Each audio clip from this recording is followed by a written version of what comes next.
हाय दोस्तों, welcome back. जैसा कि हम पढ़ रहे हैं कैपिटल बजटिंग, और कैपिटल बजटिंग में हमने ट्रेडिशनल टेक्निक्स देख ली काफ़ी सारी, डिस्काउंटेड कैश फ्लो टेक्निक्स भी बहुत सारी देखी। दो डिस्काउंटेड कैश फ्लो टेक्निक यानी वो टेक्निक्स जो कैपिटल बजटिंग डिसीजन लेते हुए टाइम वैल्यू ऑफ मनी को कंसिडर करती है, उस कैटेगरी में दो टेक्निक्स हमारी बच गई थी। एक बची हुई है डिस्काउंटेड कैश फ्लो, जो कुछ बच्चों ने तो ऑलरेडी उसके नाम से ही समझ ली है और क्वेश्चन भी सॉल्व करके दे दिए हैं, तो बहुत बहुत बधाइयाँ आपको। काफी खुशी हुई मुझे ये जानकर कि आपने कॉन्सेप्ट को इतना अच्छे से, इतनी गहराई से समझा और खुद इंटरप्रेट कर लिया कुछ चीजों का मीनिंग। एक और बचा है जो है MIRR। उस पे अभी तक हमने कोई क्वेश्चन एड्रेस नहीं किया, उसके कॉन्सेप्ट को भी नहीं समझा। तो आज का पर्टिकुलर वीडियो सेशन पूरा उसी को डेडिकेटेड है। ये डिस्काउंटेड कैश फ्लो टेक्निक के अंदर आता है और ये है MIRR। MIRR का डेवलपमेंट इसलिए हुआ क्योंकि IRR कुछ जगह फेल हो रही थी। IRR का जो कॉन्सेप्ट है कुछ जगह एप्लीकेबल नहीं हो रहा था, या कुछ जगह उससे करेक्ट डिसीजन मेकिंग नहीं हो रही थी।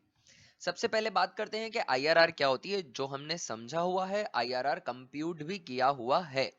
IRR is internal rate of return and MIRR is modified internal rate of return। नहीं भक्तों, modified नहीं है, modified है। I know, bad joke but couldn't help it। तो ये है MIRR, modified internal rate of return। Modified internal rate of return की जरूरत क्यों पड़ी, पहले मैं उसकी बात करता हूं। उसके लिए मुझे आपको दो टर्म सिखानी है जिसको मैंने अभी तक कभी एड्रेस नहीं किया। वो है कन्वेंशनल कैश फ्लोज और unconventional cash flows. Conventional cash flows वो होते हैं, या कन्वेंशनल प्रोजेक्ट्स वो होते हैं जिन प्रोजेक्ट्स में इन्वेस्टमेंट एक बारी करना पड़े और उसके बाद इनफ्लोज होते रहें। यूनिफॉर्म हो नॉन यूनिफॉर्म हो उससे कोई फर्क नहीं पड़ता। टर्मिनल इनफ्लोज हो जाए यानी ईयर 5 में सैल्वेज मिल जाए, वर्किंग कैपिटल मिल जाए, वो सब चलेगा। पर जो आउटफ्लोज हैं वो स्कैटर्ड ना हो। जो आउटफ्लोज हैं वो ईयर 0 पर हो जाए। ये होता है conventional project, conventional cash flows, जिसमें आउटफ्लो ईयर 0 पे होगा। एक बार इन्वेस्टमेंट ले ले भाई, फिर इनफ्लोज होने चाहिए मुझे। बट सारी दुनिया में ऐसे प्रोजेक्ट्स नहीं होते दोस्तों। लाइफ के अंदर प्रैक्टिकली, इन रियलिटी, जरूरी नहीं है कि ऐसे प्रोजेक्ट्स हो। देखिए, मान लीजिए कोई फिल्म प्रोडक्शन हो, मान लीजिए कोई माइनिंग प्रोजेक्ट हो। उसमें during the course of it requirement बदलती रहती है।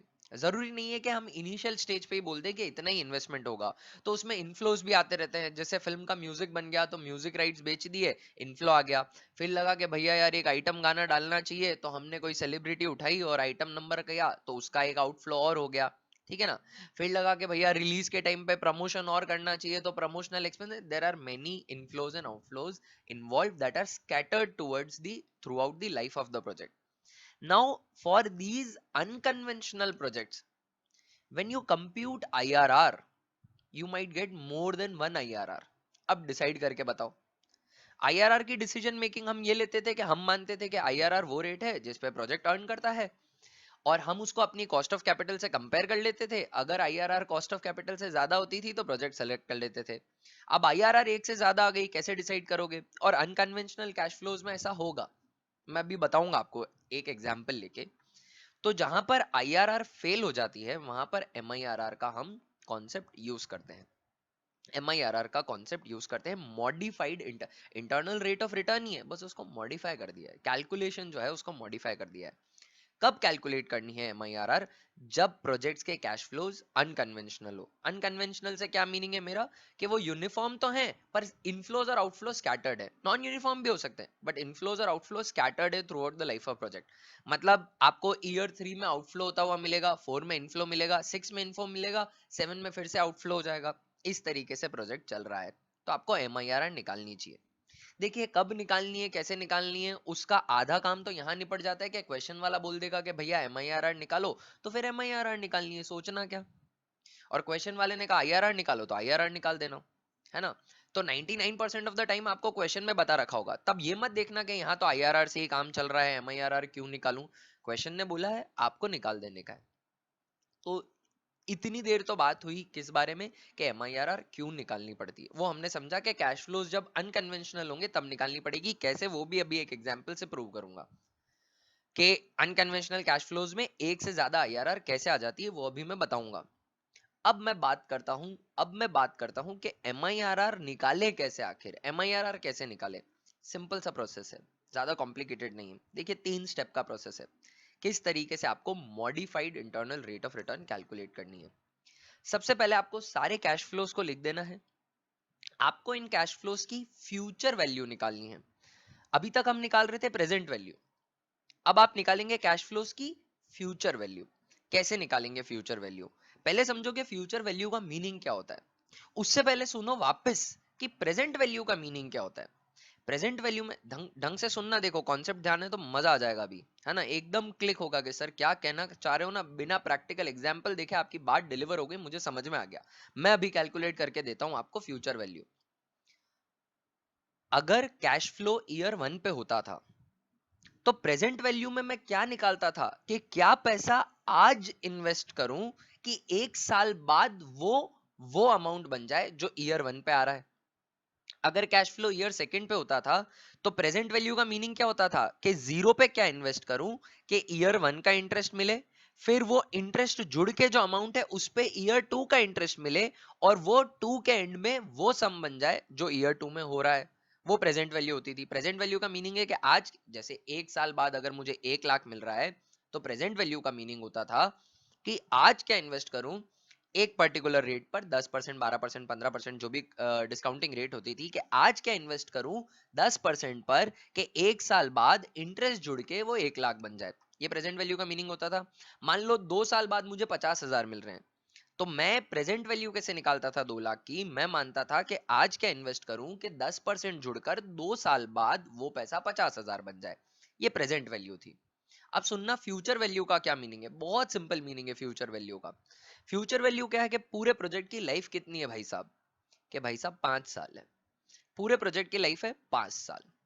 ईयर 1 के एंड में मुझे 1 लाख मिल रहा है, ईयर 1 के एंड में मुझे 1 लाख मिल रहा है। मुझे प्रेजेंट वैल्यू नहीं चाहिए से 1 लाख की, मुझे फ्यूचर वैल्यू चाहिए।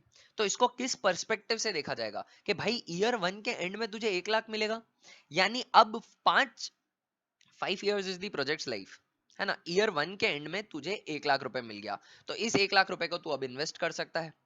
इन्वेस्ट कर सकता है 5 साल तक इन्वेस्ट करके रख सकता है, क्योंकि प्रोजेक्ट तो 5 साल चलेगा। तो ईयर 1 में जो 1 लाख मिला, उसको अगर आगे आने वाले 4 सालों तक, ईयर 1 के एंड में मिल रहा है, तो आगे आने वाले 4 सालों तक अगर आप इन्वेस्ट करोगे उसी डिस्काउंटिंग रेट पर, तो वो 4 साल बाद क्या बनकर मिलेगा, इंटरेस्ट जुड़कर क्या मिलेगा, वो फ्यूचर वैल्यू होगी। वो क्या हो गई, फ्यूचर वैल्यू हो गई। यानी फ्यूचर वैल्यू का मतलब है बहुत सिंपल, प्रेजेंट वैल्यू कॉम्प्लिकेटेड था, फ्यूचर वैल्यू तो सिंपल है। फ्यूचर वैल्यू का मीनिंग है आज अगर कुछ सम इन्वेस्ट करता हूं किसी गिवन डिस्काउंटिंग रेट पर, तो एक सर्टेन टाइम पीरियड के बाद, वो सर्टेन टाइम पीरियड क्या, प्रोजेक्ट की लाइफ, रिमेनिंग लाइफ जो भी बची है, तो प्रोजेक्ट की लाइफ के एंड तक वो इंटरेस्ट जुड़कर क्या बन जाएगा, वो फ्यूचर वैल्यू है। समझ में आई या नहीं आई बात? नहीं समझ में आई है तो पॉज करो, रिवाइंड करो, देखो और फिर वापस आओ। मैं सिंपल सी बात बोल रहा हूँ दोस्तों, मैं सिंपल सी बात बोल रहा हूँ कि आज कुछ पैसा इन्वेस्ट करूं एक गिवन रेट पर, तो इंटरेस्ट जुड़कर वो प्रोजेक्ट की लाइफ के एंड तक कितना पैसा बन जाएगा। अब वो कितना बनेगा वो डिपेंड करता है कि एक तो डिस्काउंटिंग रेट क्या है, और दूसरा कि वो फ्लो हुआ कब, वो इनफ्लो हुआ कब।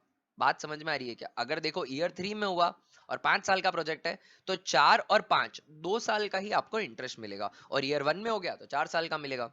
और जीरो वाले का आपको नहीं करना है, क्योंकि जीरो में आउटफ्लोज होते हैं, है ना। जीरो में मोस्टली आउटफ्लोज होते हैं, जीरो में इनफ्लो होना रेयरली कभी होता है। ठीक है, तो आपको कैसे कंप्यूट करनी है, फर्स्ट स्टेप जो आपको करनी है वो करनी है find future value of all cash, actually flows नहीं, cash inflows, all cash inflows up to the end of project at the rate cost of capital. सारे इनफ्लोज की आप क्या करिए, सिर्फ इनफ्लोज की, आउटफ्लोज की नहीं, क्योंकि आउटफ्लोज की प्रेजेंट वैल्यू लेनी है। सारे इनफ्लोज की जब भी वो हो रहे हैं, वहां से प्रोजेक्ट के एंड तक फ्यूचर वैल्यू निकाल लो, टर्मिनल वैल्यू बोल लो, फ्यूचर वैल्यू बोल लो, एंड तक। मतलब ईयर 1 में हो रहा है तो भी उसकी 5 की निकालोगे, 3 में हो रहा है तो भी 5 की निकालोगे, और 5 में हो रहा है तो भी 5 की निकालोगे, और 5 के एंड में हो रहा है तो कोई फ्यूचर वैल्यू होगी नहीं, क्योंकि 5 के एंड में आज पैसा मिला और आज इन्वेस्ट करो और शाम को निकाल लो तो कोई इंटरेस्ट उस पर जुड़कर नहीं मिलने वाला है। बात समझ में आई क्या? ओके। आपको क्या करना है, फिर इन सारी फ्यूचर वैल्यूज का सम कर लेना है, सारी सिंपल सम, कोई प्रेजेंट वैल्यू नहीं निकालनी, सारी फ्यूचर वैल्यूज जो निकली वन टू प्रोजेक्ट की, उनका सम कर लो। उस सम को हम कह देते हैं टर्मिनल कैश फ्लोज। उन सारे सम्स को, जितना भी पैसा है ये सब विद इंटरेस्ट लाइफ के एंड में रिसीव हो जाएगा, है ना, कि आज कोई कैश फ्लो हुआ उसको मैं इन्वेस्ट कर दूंगा गिवन इंटरेस्ट रेट पर, फिर वो प्रोजेक्ट के एंड में मिलेगा विद इंटरेस्ट। सेकेंड ईयर के एंड में हुआ तो सेकेंड ईयर के एंड में इन्वेस्ट कर दूंगा, फिर वो प्रोजेक्ट के एंड में मिलेगा विद इंटरेस्ट। तो वो सारों का सम के मैंने तो जितने कैश फ्लो आए उनको इन्वेस्ट करता गया डिस्काउंटिंग रेट पर, और वो प्रोजेक्ट के एंड में विथ इंटरेस्ट मिल गए मुझे सारे एक साथ, सबकी मैच्योरिटी प्रोजेक्ट का एंड है और वो सारे विथ इंटरेस्ट मिल गए, उन सब की टोटल जो है वो हो गया मेरा टर्मिनल कैश फ्लो। अब सुनना MIRR क्या होती है। MIRR क्या होती है, अब मैं प्रोजेक्ट को किस नजरिए से देखूंगा आप समझना। मैं इस नजरिए से देखूंगा कि मेरे जितने भी आउटफ्लोज हो रहे हैं उन सब की तो मैंने प्रेजेंट वैल्यू ले ली और उनको ले आया जीरो पर। जितने भी आउटफ्लोज हो रहे हैं कभी भी 2 3 4 10, जितने भी आउटफ्लोज हो रहे हैं उनकी तो मैंने प्रेजेंट वैल्यू ले ली और उसको ले आया ईयर जीरो पर। और जितने भी इनफ्लोज हो रहे हैं उनकी मैंने फ्यूचर वैल्यू ले ली और उनको ले गया एंड में, प्रोजेक्ट के लास्ट ईयर में। सारे आउटफ्लोज जो हैं वो तो डिस्काउंट होके प्रेजेंट वैल्यू होके जीरो पे आ गए, ईयर जीरो पे आ गए। और सारे इनफ्लोज जो हैं वो फ्यूचर वैल्यू इंटरेस्ट जुड़ के प्रोजेक्ट के एंड में आ गए। अब MIRR क्या है, MIRR वो रेट है, MIRR वो डिस्काउंटिंग रेट है जिस डिस्काउंटिंग रेट पर ये टर्मिनल कैश फ्लो की present value of initial investment के बराबर हो। ये present value of initial investment है जो जीरो पे आ गई। इसको अभी थोड़ी सी देर सिंप्लीफाई करने के लिए इनिशियल इन्वेस्टमेंट ही बोल दूं क्या, ये एक्चुअली प्रेजेंट वैल्यू है, इसमें से कुछ 3 4 5 में भी हो रहे होंगे आउटफ्लो, उन सबकी मैंने क्या करी प्रेजेंट वैल्यू ले ली, उसको जीरो पे ले आया, ये हो गया इनिशियल इन्वेस्टमेंट। और जितने भी कैश फ्लोज हो रहे थे ड्यूरिंग दी लाइफ उनकी मैंने फ्यूचर वैल्यू निकाल के उसको ले आया लास्ट में। जिस रेट पर इस लास्ट वाले टर्मिनल कैश फ्लो की सारे future value of cash flows की टोटल, ये जिस रेट पर इसकी प्रेजेंट वैल्यू इसके बराबर हो जाएगी, ईयर जीरो वाले आउटफ्लो के बराबर हो जाएगी, वो रेट जो है वो है MIRR, modified internal rate of return. Rate at which present value of terminal cash flow is equal to present value of outflows is MIRR। Sir समझ में तो आया थोड़ा थोड़ा, थोड़ा ज्यादा भी आया थोड़ा कम भी आया कुछ को, पर एक एग्जाम्पल करके बताओ ना सर तो एकदम क्लिक हो जाए। समझ में तो आया थोड़ा थोड़ा आया पर एकदम परफेक्ट नहीं आया। अब एग्जाम्पल के थ्रू जिनको मेरे कहने से समझ में आ गया ना उस उनके लिए तो मेरे को मजा आ गया, मतलब आज, है ना। अब क्वेश्चन करूंगा तो मतलब ऐसा लगेगा ना कि हा निर्वाण हो गया मतलब। अभी क्वेश्चन करते हैं हम, ठीक है। MIRR कब यूज की जाती है, मैंने बताया कि when cash flows are unconventional, that is outflows and inflows are scattered throughout the life. ये जो क्वेश्चन आप देख रहे हैं, एक्चुअली एग्जांपल आप देख रहे हैं, ये एग्जांपल है, इसका MIRR हम नहीं निकाल रहे हैं ना, इसका MIRR हम नहीं निकाल रहे हैं। MIRR में बुक के क्वेश्चन का ही करवाऊंगा सीधा, ठीक है। इसके अंदर मैं आपको बता रहा हूं कि ये अनकन्वेंशनल कैश फ्लोज पे IRR कैसे फेल हो जाता है। ये अनकन्वेंशनल कैश फ्लोज है, यहाँ पे IRR फेल हो जाएगा। हम निकाल नहीं रहे IRR, we won't waste time in computing IRR, और मल्टीपल IRR निकालने में भी हमें तकलीफ आएगी क्योंकि एग्जाम में नहीं पूछा जाता, हम मेहनत नहीं कर रहे। मैंने निकाल ली है। ये जो पर्टिकुलर प्रोजेक्ट दिख रहा है ना, ये जो पर्टिकुलर प्रोजेक्ट दिख रहा है आपको, जिसके अंदर प्रोजेक्ट कैसा है, ईयर जीरो में आउटफ्लो होगा 800 रुपए का, ईयर वन में इनफ्लो होगा 5000 का, और ईयर टू में फिर आउटफ्लो होगा 5000 का। अजीब प्रोजेक्ट है तो है बस, ठीक है, ओके सर। इस प्रोजेक्ट की IRR है ना दो है, एक 25% और एक 400%। एक 25% और एक 400%। क्या मतलब हुआ कि अगर इस प्रोजेक्ट की मैं प्रेजेंट वैल्यू निकालूंगा तो 25% पे भी जीरो आएगी और 400% पे भी जीरो आएगी। करें सॉल्व, सीधी एनपीवी निकालते हैं हम तो। एनपीवी निकाल रहे हैं किस रेट पर, एक बार 25% पर और एक बार 400% पर, एक बार 25% और एक बार 400%। सुनना मेरी बात को, सॉल्व कर रहा हूं। देखिए 800 तो जीरो पर है, m माइनस कर दो, सीधा आउटफ्लो है।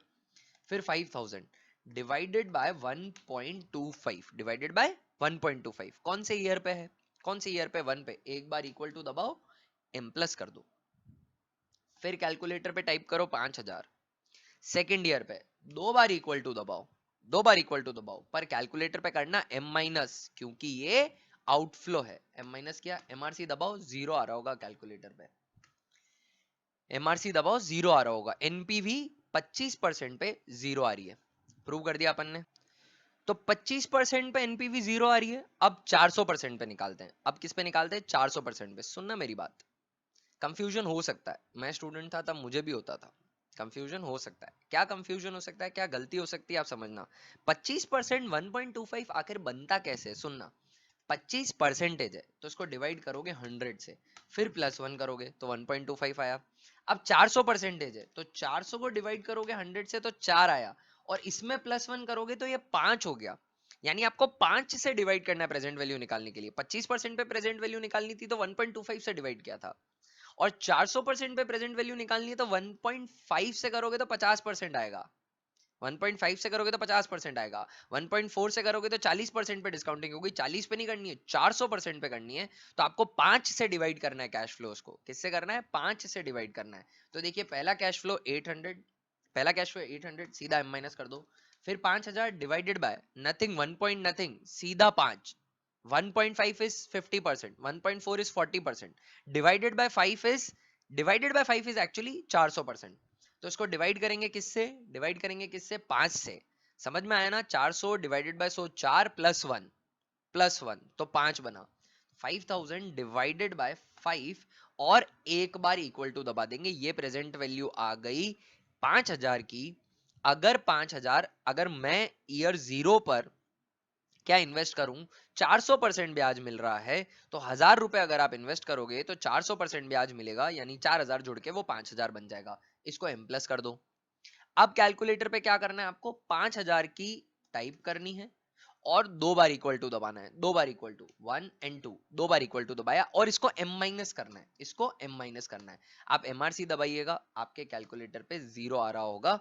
400% पर भी, 400% पर भी एनपीवी जो है, एनपीवी जो है वो जीरो आ रही है।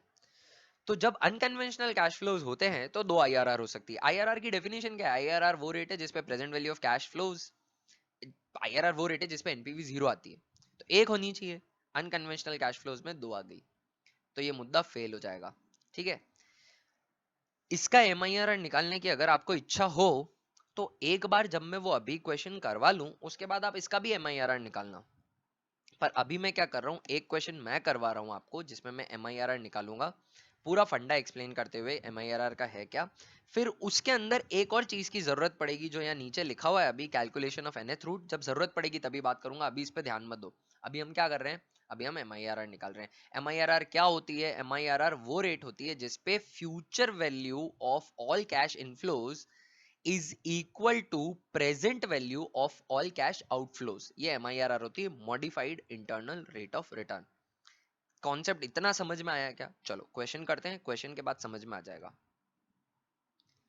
ये रहा क्वेश्चन, ईयर है 0 1 2 3 4 5। अब ये अनकन्वेंशनल कैश फ्लोज नहीं है तो यूं मत बोलना सर अनकन्वेंशनल कैश फ्लोज नहीं है तो क्यों निकाल रहे? अरे भाई अनकन्वेंशनल कैश फ्लोज नहीं भी हो तो भी एमआईआरआर निकल सकती है। एमआईआरआर एक डिस्काउंटिंग टेक्निक है जो बेटर है आईआरआर से। क्यों? क्योंकि आईआरआर मल्टीपल हो सकती है, एमआईआरआर मल्टीपल नहीं आएंगी।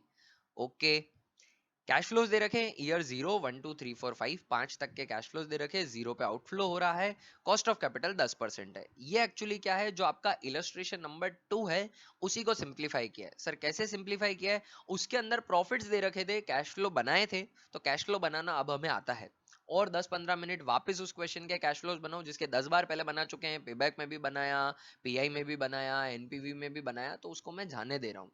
कैश फ्लोज मैंने सीधे बना के लिख दिए। अगर ये कैश फ्लो कैसे बने ये समझना है, वो वीडियो आप वापस देख लो।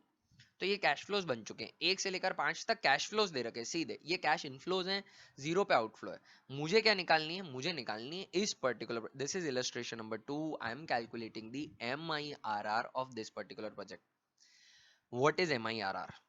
पहले जो मैं करूंगा ना, पहले जो मैं करूंगा थोड़ा सा लेंदी अप्रोच होगा, बट वो कॉन्सेप्ट को कुरेदने के लिए, कॉन्सेप्ट बिल्डिंग के लिए। तो पहले देखो मैं कैश फ्लोज लिख रहा हूं, ईयर इनफ्लोज 1, आउटफ्लो की तो प्रेजेंट वैल्यू निकालने की जरूरत ही नहीं है। MIRR is the rate at which present value of all cash inflows, all future cash inflows, present value of future value of all cash inflows is equal to present value of cash outflows. Outflow तो हो ही zero पे रहे, तो उसकी present value तो निकालने की जरूरत है नहीं, पर इनफ्लो जो है वो 1 to 5 तक हो रहे हैं, तो उनकी फ्यूचर वैल्यू निकालने की जरूरत है, तो फ्यूचर वैल्यू निकाल रहा हूं, year 1 2 3 4 and 5 cash inflows. Cash inflows क्या हो रहे हैं देखना, सुनना, समझना। कैश इनफ्लोज हो रहे हैं 90,000, ईयर 2 पे हो रहा है 90,000, ईयर 3 के एंड पे आपको प्रोजेक्ट से मिल जाएगा 80,000, ईयर 4 के एंड पे आपको प्रोजेक्ट से मिल जाएगा 80,000, ईयर 5 के एंड पे प्रोजेक्ट से मिल जाएगा आपको 60,000, इतना इतना पैसा मिलेगा। ठीक है, अब प्रोजेक्ट कब खत्म होगा? प्रोजेक्ट खत्म होगा ईयर 5 पर। प्रोजेक्ट कब खत्म होगा? ईयर 5 पर, है ना? ये क्या कर रहे हो सर? 2 मिनट में बता रहा हूँ भाई, 2 मिनट रुक जा, है ना भाई? 2 मिनट वेट करो, अभी समझाता हूँ कि ये मैं क्या कर रहा हूँ। देखो हम क्या बोल रहे हैं, हम ऐसा बोल रहे हैं कि तुम्हें ये इनफ्लोज होंगे 1 से लेकर 5 तक। जब भी इनफ्लो हो तो इस पैसे को उठाना भाई और इन्वेस्ट कर देना। किस रेट पे इन्वेस्ट करेगा? कॉस्ट ऑफ कैपिटल पे, जो ऊपर दे रखी है 10%। तो जब भी ये पैसा मिले, इस पैसे को ले जाकर इन्वेस्ट कर देना 10% पर। ठीक है? ठीक है क्या? ओके। मैं उल्टा चल रहा हूँ, प्लीज चलें, उल्टा चल दूं क्या? हाँ सर चल लो, आपकी इच्छा, आप पढ़ा रहे हो, हम बोल भी नहीं सकते अभी तो आपको कुछ। ईयर फिफ्थ में 60,000 हो रहा है, ये कब मिलेगा? ईयर फिफ्थ के एंड में मिलेगा, last day of the fifth year. तो इसको इन्वेस्ट करके क्या ही कर लोगे? कोई ब्याज तो मिलना नहीं है, अभी जमा कराया यूं जमा कराओ, एक हाथ वापस ले लो, इन्वेस्ट तो होना नहीं, एक दिन के लिए इन्वेस्ट तो होना नहीं, है ना? तो ईयर सिक्स की जो फ्यूचर वैल्यू है 5 पर, वो 60,000 ही है, वो 60,000 ही है। बात समझ में आई क्या? ठीक है। ईयर 4 के एंड में आपको 80,000 रुपीज मिल जाएगा। क्या मिल जाएगा? ईयर 4 के एंड में मिलेगा। कितना मिलेगा? 80,000 मिलेगा। प्रोजेक्ट खत्म होगा अभी 1 साल बाद, प्रोजेक्ट खत्म होगा अभी फिफ्थ के एंड में, 1 साल पड़ा है। तो ये 80,000 रुपए इन्वेस्ट कर सकते हो, बिल्कुल इन्वेस्ट कर सकते हो। 10% मिलेगा भी, 10% मिलेगा भी। तो ये 80,000 अगर आपने, ये 80,000 अगर आपने आज इन्वेस्ट किया, आज बीइंग फोर्थ ईयर का एंड, तो लाइफ के एंड तक ये 80,000 पे 10% का ब्याज जुड़ जाएगा। 80,000 पे 10%, 8,000। तो ये ईयर 4 के एंड पे कितना बन जाएगा दोस्तों? 88,000 बन जाएगा। बात समझ में आई क्या? बात समझ में आई क्या? हाँ सर समझ में आई। ईयर 3 में आपको कितना मिलेगा? ईयर 3 में आपको मिलेगा 80,000, ईयर 3 के एंड में, ईयर 3 के एंड में। ठीक है ना? ठीक है ना? तो ईयर 3 में आप ये 80,000 इन्वेस्ट करोगे, ये इन्वेस्ट करोगे ईयर 3 के एंड में, यानी 4 का इंटरेस्ट भी मिलेगा और 5 का इंटरेस्ट भी मिलेगा, और 5 का इंटरेस्ट 4 के इंटरेस्ट जुड़े हुए अमाउंट पर मिलेगा। कंपाउंडिंग चलेगी, एनुअल कंपाउंडिंग चलेगी, ब्याज पे ब्याज मिलेगा, दुनिया में मिलता है तो यहाँ पे भी मिलेगा। 80,000 रुपीज आपने इन्वेस्ट किए, कब किए? ईयर 3 के एंड पे। इस पे 10% का इंटरेस्ट जोड़ा, 8,000 रुपए। ठीक है दोस्तों? तो कितना हो गया ये ईयर 4 के एंड तक 88 हो जाएगा। होगा या नहीं होगा? अरे होगा ना यार, 80,000 रुपए थर्ड ईयर के एंड में इन्वेस्ट किया, उस पे 10% का इंटरेस्ट मिला, तो 88,000, तो फोर्थ तक तो 88 बन गया वो। अब 4 to 5 में 88 पर 10% मिलेगा, इंटू 10%, 8,800, 88 में 8,800 प्लस करो तो वो कितना बन जाएगा? 96,800। अरे घुमा फिरा के ना बोलूं और सीधी सीधी बात बोलूं, तो मैं ऐसा बोल रहा हूं कि 80,000 रुपए अगर ईयर 3 में जमा कराए बैंक में और 10% से ब्याज मिलता है, तो 5 साल बाद आपको 96,800 रुपीज बैंक से विड्रॉ करने को मिलेंगे। करेक्ट है क्या? बिल्कुल करेक्ट है सर, बिल्कुल करेक्ट है। 90,000 आपको ईयर 2 के एंड में मिल जाएगा, ईयर 2 के एंड पे। तो ये जो 90,000 है, ये जो 90,000 है, इस पर 3, 3, 4 और 5, 3 साल का ब्याज मिलेगा। ठीक है, तो 3 साल का ब्याज जोड़ देंगे, कोई तकलीफ नहीं है। 90,000 10% जुड़कर, मैं क्या कर रहा हूँ, 90 प्लस 10%, 10% जुड़कर कितना हो जाएगा? 99,000 हो जाएगा ईयर 3 के एंड में। फिर 10% जुड़कर वो हो जाएगा 1,08,900 ईयर 4 के एंड में। फिर 10% जुड़कर हो जाएगा वो 1,19,790, 1,19,790 ईयर फिफ्थ के एंड में।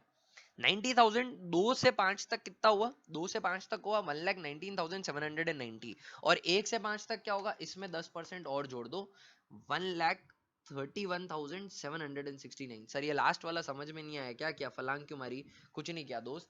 90,000 रुपीज पे अगर 10% जोड़ के 5 साल का इंटरेस्ट जोड़ोगे तो 1,31,769 ही आएगा। देखो 90,000 पे 4 साल का इंटरेस्ट जोड़ा तो 1,19,790 हुआ, एक साल का और इंटरेस्ट जोड़ दिया पहले से दूसरे का, तो वो हो गया 1,31,769।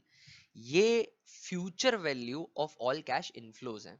मुझे क्या करना है, इन सब का सम लेना है। स्टेप याद है या नहीं है, भूल तो नहीं गए?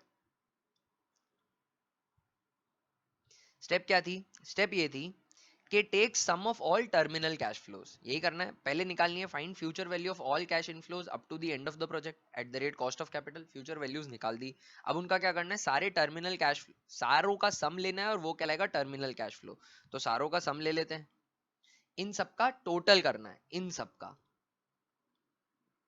ठीक है, कर रहा हूं total. 1,31,769 plus 119,790 plus 96,800 plus 88,000 plus 60,000, that is 4,96,359, 4,96,359 कितनी आ रही है?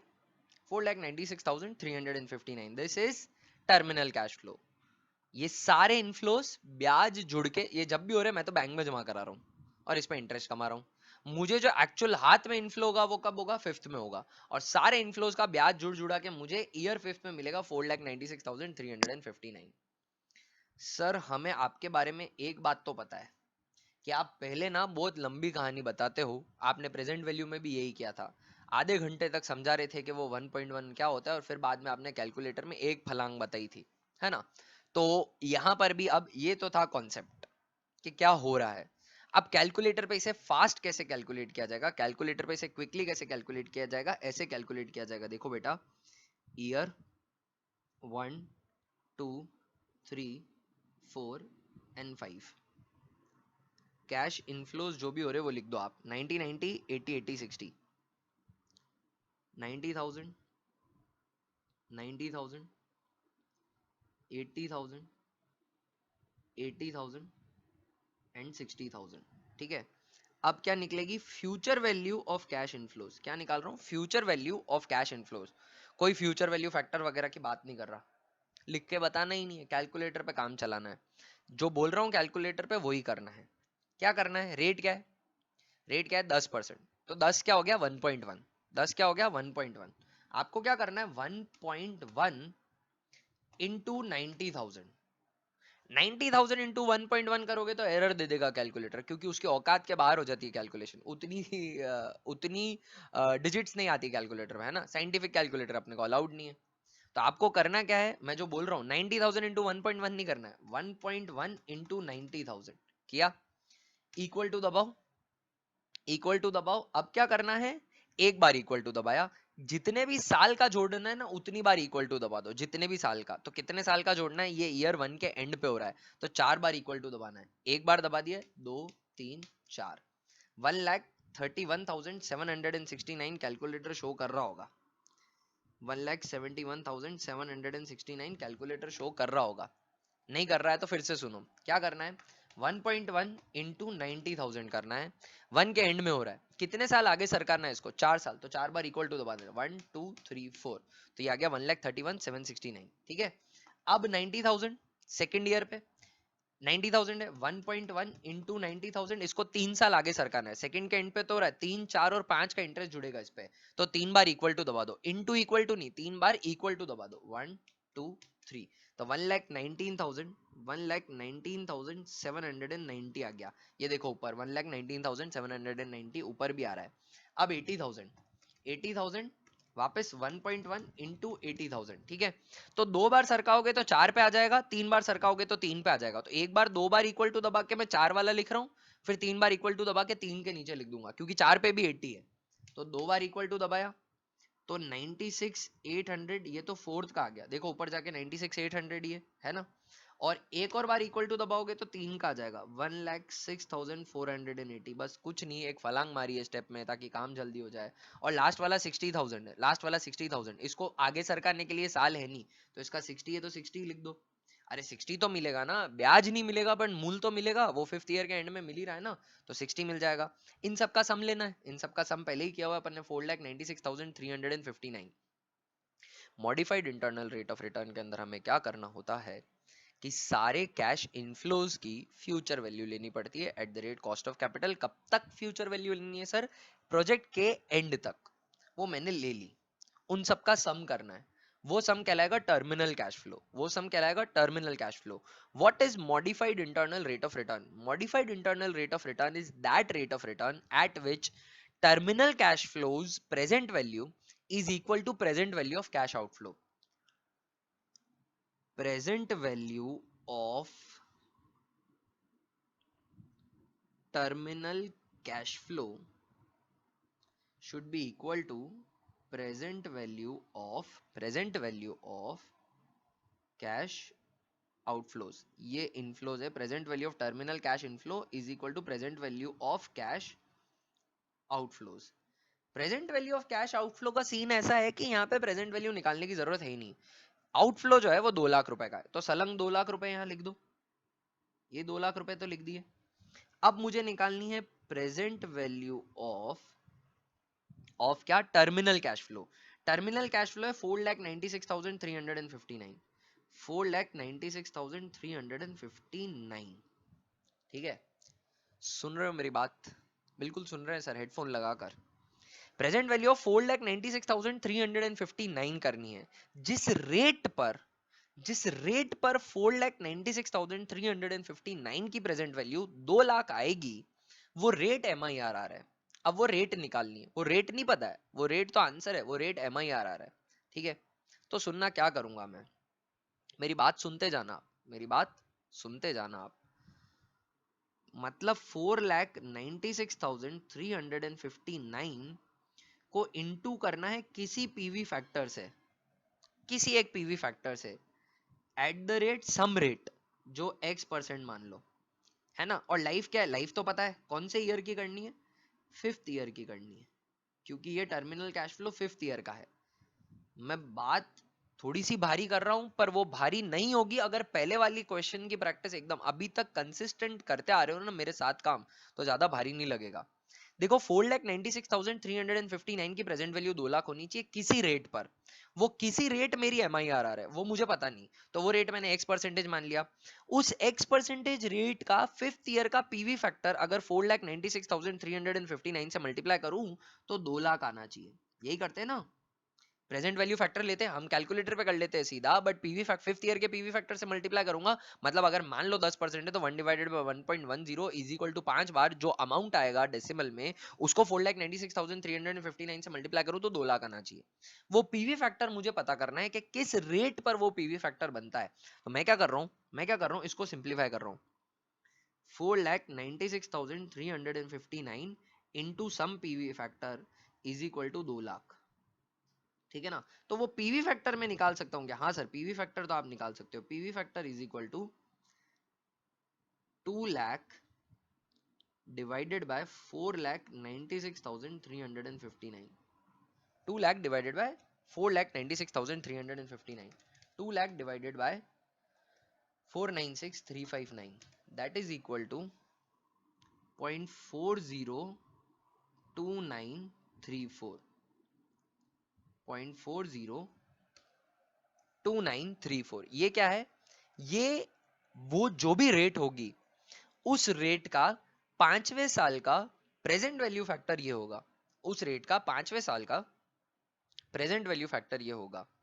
सर इससे भी क्या निहाल हो गया, रेट तो अभी भी नहीं आई, रेट तो अभी भी नहीं आई, तो रेट निकालेंगे बेटा। सुनो कैसे, आपको ना पीवी फैक्टर टेबल अवेलेबल होती है। पीवी फैक्टर टेबल मतलब किस किस रेट पर किस किस साल में क्या क्या प्रेजेंट वैल्यू फैक्टर बनते हैं उसकी टेबल दे रखी होती है। कहने का मतलब ये कि 10% पे 1 साल का, 2 साल का, 3 साल का, 4 का, 5 का, 6 का पीवी फैक्टर क्या होता है ये भी अवेलेबल होता है, और एन्यूटी टेबल भी अवेलेबल होती है। एन्यूटी टेबल का मतलब 10% की 3 साल की एन्यूटी कितनी होगी, 10% की 5 की क्या होगी, 12 की क्या होगी, 20 की क्या होगी, 8 की क्या होगी, अलग अलग ईयर पे एन्यूटी क्या होगी, ये अवेलेबल होती है टेबल। ठीक है, अगर टेबल अवेलेबल हो तो, क्या बोल रहा हूं, अगर present value factor table available हो तो उस टेबल को वापर के हम देख लेंगे कि किस रेट पर पांचवें साल का प्रेजेंट वैल्यू फैक्टर 0.402934 आता है, और एक ही रेट पर आएगा और किसी रेट पर नहीं आ सकता, सिर्फ एक ही रेट का पांचवें साल का प्रेजेंट वैल्यू फैक्टर ये होता है। कैसे पता पड़ेगा? टेबल में देखेंगे। सर टेबल कहां से मिलेगी? मेरे पास है अभी, गूगल करना, आपको भी मिल जाएगी, और नहीं तो मैं शेयर कर दूंगा, है ना। तो मैं टेबल के अंदर देख के पता कर रहा हूं कि किस रेट पर, क्या एक्स रेट पर पांचवें साल का पीवी फैक्टर ये है। ठीक है, तो पीवी फैक्टर टेबल अभी आपको स्क्रीन पे दिखने लगेगी थोड़ी देर में। ये रही पीवी फैक्टर टेबल, दिख रही है क्या? हाँ जी। मैं क्या ढूंढ रहा हूं? मैं ढूंढ रहा हूं 0.40529 समथिंग ना, हाँ ऐसे ही कुछ था, 0.402934, 0.4029, 0.4029 मुझे ढूंढना है। 0.4029 को हम सर्च कर रहे हैं, कौन से पे? फिफ्थ ईयर पे। ठीक है, तो 1 से लेकर 10% की रेट ये दे रखी है, और ये दे रखा है पांचवा साल, ये दे रखा है पांचवा साल। पांचवें साल में ढूंढो के 0.4029 आ रहा है क्या? तो 10% तक तो नहीं आ रहा, तो नीचे आ जाओ, नीचे आ जाओ, ये रहा वापस पांचवा साल। अब ये 11% से 20% तक दे रखी है, 11% से 20% तक। मैं ढूंढ रहा हूं 0.4029, 0.4029, तो देखो ये रहा 0.402। पांचवें साल में 20% पर पीवी फैक्टर होता है 0.402। मिल गई आपको आपकी एम आई आर आर 20%। इधर गए, सुनो, from PV factor table MIRR is equal to 20% since at 20% present value factor at fifth year is equal to 0.402934, जो भी है वो, है ना, वो इस पे हो रहा था। ठीक है, इतनी बात समझ में आई क्या? इतनी बात समझ में आई क्या? MIRR निकाल लिया हमने, MIRR ही निकाल लिया। क्या किया हमने? जो भी कैश फ्लोज थे उनकी फ्यूचर वैल्यू निकाली, जो भी कैश फ्लोज थे उनकी फ्यूचर वैल्यू निकाली, उन सारी फ्यूचर वैल्यूज को ऐड कर लिया, उसे बोला टर्मिनल कैश फ्लो। जिस रेट पर present value terminal cash flow की इनिशियल आउटफ्लोज की या कैश आउटफ्लोज की प्रेजेंट वैल्यू के बराबर होगी, वो रेट जो होगी वो मेरी MIRR होगी। वो रेट अभी हमने निकाली, कैसे? वो रेट अभी हमने निकाली पीवी फैक्टर टेबल का यूज करते हुए। अब देखो, एग्जामिनेशन हॉल के अंदर आपने पीवी फैक्टर टेबल पहली बात तो मांग ली, ठीक है ना, और जो इन्विजिलेटर था उसको समझ में आ गया कि तुम मांग क्या रहे हो, है ना, ये हो गया, है ना। फिर उसने मंगा ली और पीवी फैक्टर टेबल आ भी गई, है ना। ये ऐसी हाइपोथेटिकल सिचुएशन है जिसके होने की प्रोबेबिलिटी बहुत कम है, तो ऐसा रिस्क उठाना ही नहीं अपने, ऐसा रिस्क उठाना ही नहीं। तो अगर PV factor table easily accessible हो तो बहुत अच्छी बात है। नहीं हो तो एक तरीका क्या है? हिट एंड ट्रायल ठोक देना, 20 बार पीवी फैक्टर निकालना, एक तरीका ये। नहीं तो एक और मैथमेटिकल तरीका सुनना। यहां तक कैलकुलेशन जो पहुंची थी, मैं क्या बोल रहा था? Present value of terminal cash flow is equal to present value of cash outflows होनी चाहिए, है ना। Present value of 4,96,359 at some rate should be equal to 2 lakh। इस स्टेप से आगे बढ़ रहा हूं, बिना पीवी फैक्टर टेबल यूज किए हुए, बिना तुक्का ठोकी किए हुए, मैथमेटिकल तरीके से निकाल के बताऊंगा कि रेट कैसे आ रही है। सुनना मेरी बात को, कर रहा हूं अभी। स्टेप क्या आ रही है? स्टेप, या इस स्टेप से आगे बढ़ रहा हूं मैं वापस। यहां तक आने के लिए मैंने कोई भी पीवी फैक्टर का यूज नहीं किया था,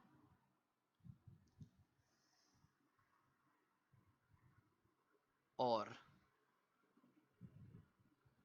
विदाउट पीवी फैक्टर या एनयूटी टेबल, एनयूटी टेबल से भी निकल सकता है अगर आप उसको अदरवाइज तरीके से करो, पर वो दोनों ही टेबल यूज नहीं कर रहे अपन तो।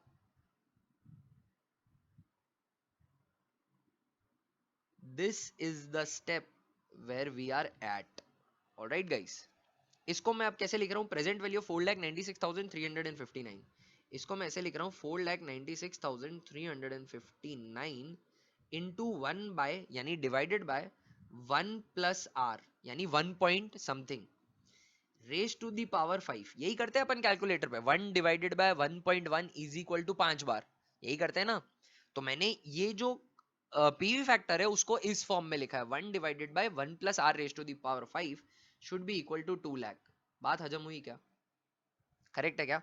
इसको मैं थोड़ा सा मॉडिफाई कर रहा हूं, अब मैं क्या कर रहा हूं, 2 lakh into 1 plus R raise to the power 5 is equal to 4,96,359 is equal to कर दिया। ठीक है क्या?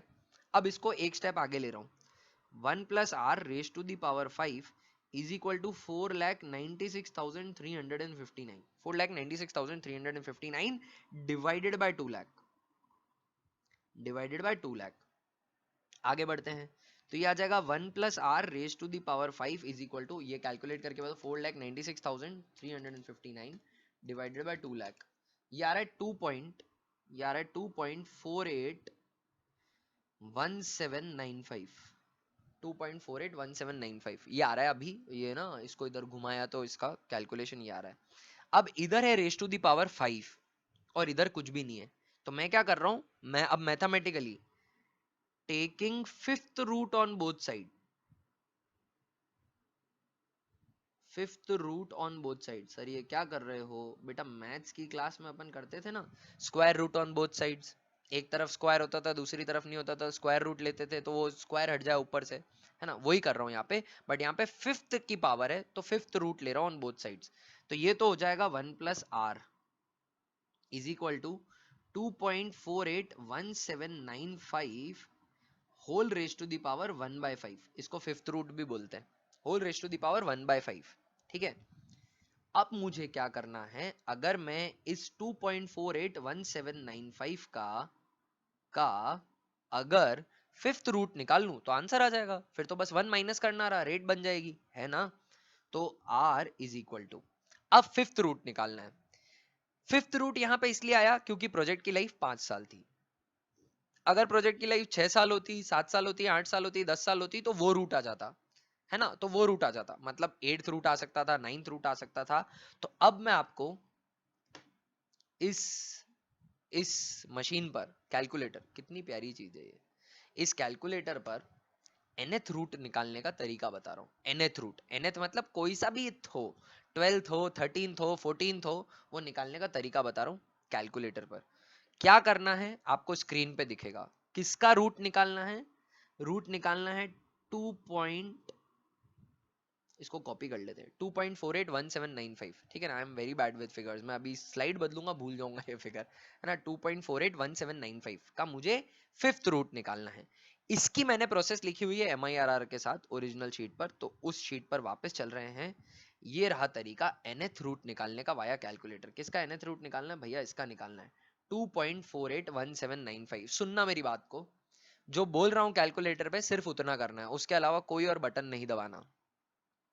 आपको nth रूट निकालना है तो किसी x का रूट निकालना पड़ेगा, n means the times of power that you want to calculate, है ना, n means the time of power that you want to calculate, that is the fifth root.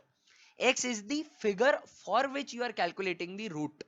तो x क्या हो जाएगा हमारे केस में 2.481795, n क्या हो जाएगा, x क्या हो जाएगा 2.481795 और n क्या है, n है 5, n है 5 क्योंकि फिफ्थ रूट निकालना है। 2.481795 कैलकुलेटर पे लिखने का और अंडर रूट दबाने का 12 बार, क्या बोला मैं, 2.481795 पॉइंट ए देख रहे हो, x लिखो और अंडर रूट दबाओ 12 टाइम्स, अंडर रूट दबाओ 12 टाइम्स, तो 12 टाइम्स अंडर रूट दबा रहा हूं, 1 2 3 4 5 6 7 8 9 10 11 12, हर बार 12 करना है, कुछ भी हो, कुछ भी हो, कोई सी भी पावर हो, किसी की भी पावर हो, आपको 12 बार अंडर रूट दबाना है। दबाया क्या, हाँ, अब दबाना है आपको -1 और फिर प्रेस करना है इक्वल टू, -1 और फिर प्लस करना है इक्वल टू, जो भी फिगर आपके कैलकुलेटर पे आ रहा है, भयंकर डेसिमल फिगर आ रहा होगा 0.0000 कुछ करके, उसको आपको डिवाइड कर देना है n से, n बीन दी पावर, तो यहाँ पे फिफ्थ रूट है तो डिवाइड कर दो उसको 5 से। कर दिया क्या डिवाइड 5 से, हाँ सर कर दिया। अब इसमें कर दो +1, अब इसमें कर दो +1, अब आपको इंटू और इक्वल टू दोनों दबाना है, इंटू भी दबाना है, इक्वल टू भी दबाना है। इंटू इक्वल टू दबाना है और कितनी बार दबाना है? 12 बार दबाना है। इंटू इक्वल टू, फिर इक्वल टू 12 बार नहीं, इंटू इक्वल टू 12 बार दबाना है।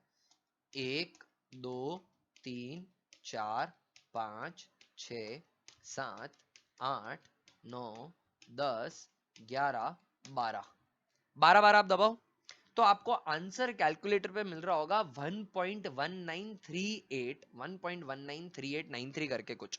ये आ गई हमारी nth रूट, ये आ गई nth रूट निकल गई, ठीक है ना, मतलब फिफ्थ रूट निकल गई इस पर्टिकुलर क्वेश्चन के अंदर। तो वो आ रही है यहाँ पर एक्चुअली 1